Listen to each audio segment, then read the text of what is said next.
These are the moments Chris and Whitney Wilson live for. You need to quit being so shy. They just wish they had more of them. People say that it gets easier the more that they have to leave and go out of town. It doesn't. You get used to it, but it never gets easier. You see, Chris works in the oil fields. Yeah. And because they live in the Uintah Basin, when boom turned to bust, work was tough. In the first one that crashed, I lost my job.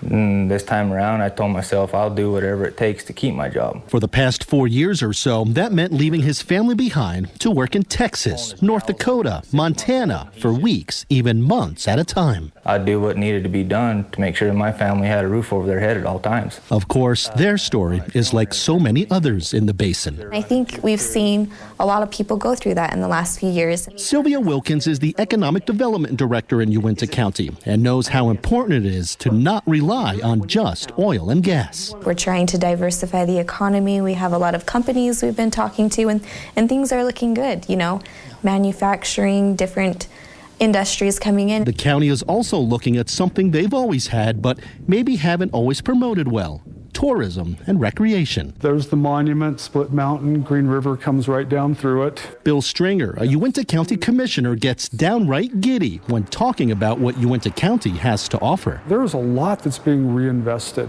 into the community to make life continue to have the great life and lifestyle that we have. He's talking about things like the Utah Fieldhouse of Natural History, where people can come and learn about dinosaurs, and also where a new visitor center will be located. We want to have a hub so people come in and they know that tourism is important to us. Visitors can learn about new restaurants in town, the old movie theater that has been converted to a live theater, and mountain bike trails, which is something the county has really been working on. This is McCoy Flats. This network of trails with names that'll make you feel young and cool will eventually connect to Vernal, making it extremely easy to hop on a bike and just go. I think it just goes to what we're trying to become as a county, which is really just we can have it all here. One area of the county that has seen a lot of growth: higher education, especially for those adults looking for a new career. It is wonderful that what we can provide our citizens, and we truly believe it's investing in our future. Paul Hacking is the higher education director for Uintah County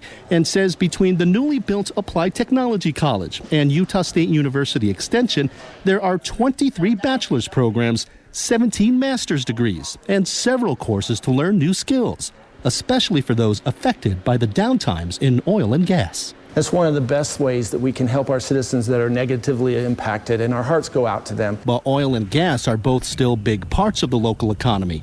Money from those industries helped build several new buildings, including a conference center. This helped Uintah County get more involved in state conventions. And there are signs oil is picking up again.